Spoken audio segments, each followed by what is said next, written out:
All people have two main aspects of self: your non-physical self and your physical self. Many people call the physical self the temporal self, and the non-physical self the higher self. People also call the non-physical self the soul, and the physical self the ego.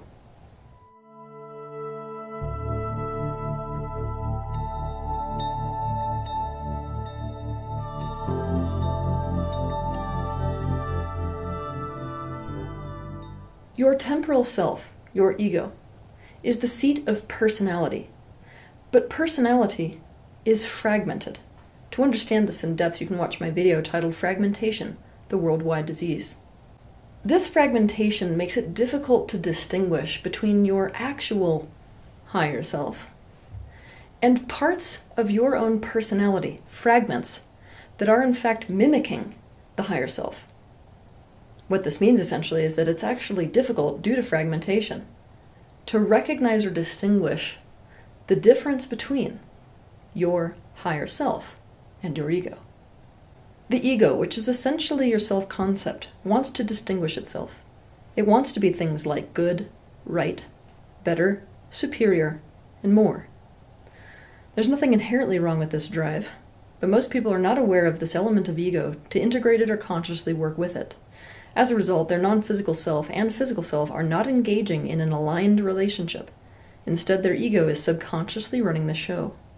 This is the case all over the world, but in spiritual communities, there is a special shadow.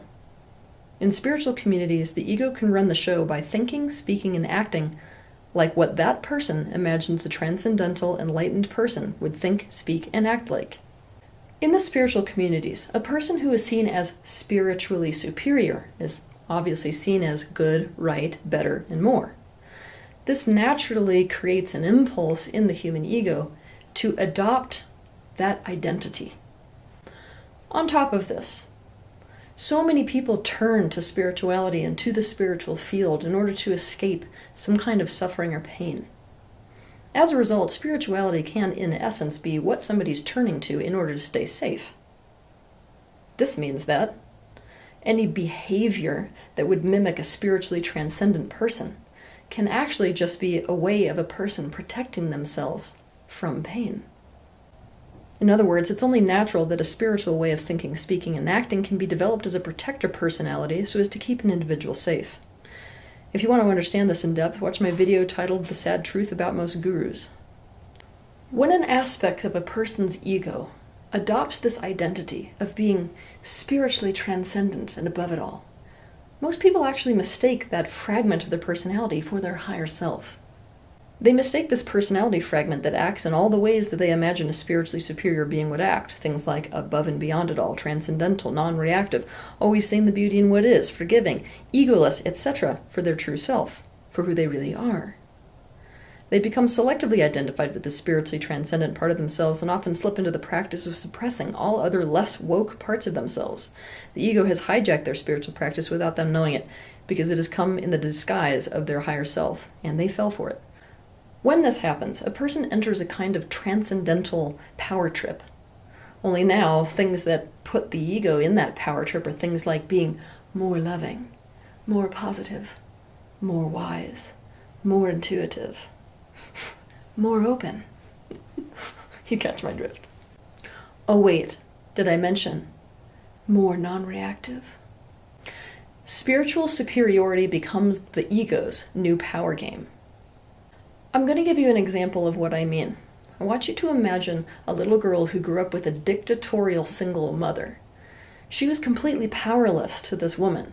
There was no way for her to gain power in the relationship until her ego found a way to be Jesus-like. To use things like unconditional love and deciding that she will be the one to teach her mother how to love and kindness no matter how she's treated, in order to feel superior to her mother. This made her ego feel like it was in a position of power. Really, she just found a creative way to win at this power struggle that she was experiencing with her mother. All of these spiritually transcendent qualities became a part of her ego trip. But because these qualities are qualities that she associated with the higher self, she fell for this whole thing. and imagined herself to be operating relative to her mother from the position of her higher self. But this was not the case. And so what do we find? She actually went further away from being able to integrate any of her non-physical and physical aspects together in order to achieve a state of alignment within herself. Number one. Number two, underneath this whole thing is an ego power trip that she's using relative to her mother, which her mother could feel. So do you think the relationship got better or worse? You guessed it, worse. Also, she actually did have a highly abusive mother, who she decided to continue living with for a long period of time. Why? Because staying in that abusive environment was suddenly fueling her own ego and self-concept. It's a reality that certain individuals are more tapped into the non-physical, are more conscious, are more aware, are more able to consciously love, etc. In the same way that there are people walking the earth who are more athletic, are able to jump higher, run faster, and go further. It's important to be in this reality about this instead of to imagine that equality exists relative to these things. The thing is, when your ego is identified with being spiritually transcendent, you will have a hard time accurately perceiving this reality and will instead imagine yourself to be more conscious, more developed, more aware, more knowing, more able to love, more forgiving, etc. than you actually are. If you have been unsafe with people, or are still unsafe with people, especially if you feel unsafety around authority, then on a subconscious level, what you are going to be going for is to put yourself in a position on top or above them. Or equal, never under, right? A lot of people who have this obsession with equality actually are in love with superiority. They just never want to be under someone else. And so, when this is the case, on a subconscious level, especially if you're spiritual, you're going to go about trying to get yourself on top of, or at least equal to other people, through spiritual superiority. I'm going to say this right now. You can use any quality that somebody would identify as innately spiritual as a part of a power trip. For example, forgiveness can be used as a power trip, love can be used as a power trip, kindness can be used as a power trip, awakening can be used as a power trip, positive thinking can be used as a power trip, growth can be used as a power trip, egolessness can be used as a power trip, inner peace can be used as a power trip, non-reactivity can be used as a power trip, compassion can be used as a power trip, intuition can be used as a power trip, meditation can be used as a power trip, we all know yoga can be used as a power trip, humility can be used as a power trip, simplicity can be used as a power trip, personal responsibility can be used as a power trip, healthy living can be used as a power trip. And the list goes on and on. Before you feel like you've got a handle on this whole concept, I have to explain one thing. Spiritual egoism is particularly hard to recognize because it is so often disguised as the exact opposite of what it is. For example, there are so many people who fall into this trap of spiritual egoism who are demonstrative about the fact that they don't care about power. They're likely to put on an act of humility. They're likely to say that they're very aware of their shadow side and also ego. Why? Because in the spiritual communities, at least in most of them now, being aware of your ego and shadow side makes you good, better, best. And guess what? Especially in the spiritual field, but in the world in general right now, we're living in a world that's made an enemy out of power. It's not okay if you like power, right? The hunger for power is the problem. That means that wanting power makes you bad and wrong and worse and less than. So what does this mean? Even suggesting that you don't care about power, I'm probably going to do a whole other episode on this one, suggesting that you don't care about power now puts you in power. So the person who says, my life is not about power, I'm not concerned with such things, is a power trip in and of itself. Often, people who are stuck in the selective identification process with a part of themselves that is more spiritually transcendent are more obvious to others than they are to themselves, because being around them feels like they're putting on an act. You can feel all those unsavory aspects that are being suppressed, denied, rejected, and disowned within them. You can feel the facade. Being around them will feel like an act of gaslight, and on top of that, underneath it all, you can feel this weird, like, oh, it's weird, I feel like somebody's fighting me for power, but it doesn't look like that on the surface. Just be careful to check your own power trip when you're perceiving this kind of thing in others. You should not be trying to get rid of your ego. To understand more about this, you can watch my video titled The Lesson of Christ and Lucifer. The thing you should aim for is to integrate your ego.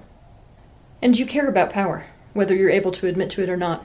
To not fall into this unconsciousness trap, therefore, you need to see how you are using your spirituality or self-development to strengthen your ego specifically. You need to see what you may be trying to avoid, suppress, deny, disown, reject, or keep safe by seeing yourself and trying to get others to see you as spiritually transcendent. It would benefit every person who is into spiritual practice of any kind to do parts work with the part of themselves that is protecting them by being spiritually transcendent, the part of their ego that is disguised as the higher self, so as to become aware of and integrate this very real coping mechanism. To understand more about how to do this, watch my video titled Parts Work: What is Parts Work and How to Do It? Here's a raw, unfiltered truth.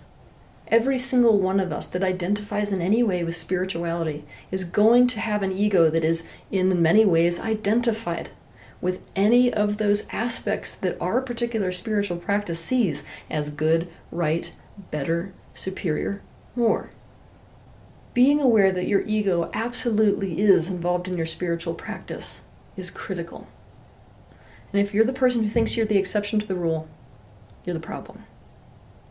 By understanding and really accepting that your ego is 100% involved in your spiritual practice, you can actually have a first-hand experience of your non-physical self, even when a spiritually transcendent aspect of your ego construct steps forward to try to convince you that it is your only and real and higher self.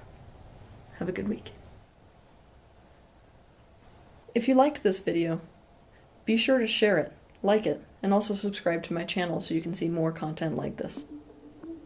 But I want to personally thank you for taking the initiative and having the bravery to step into this space of awareness, not only for yourself, but for the benefit of those around you.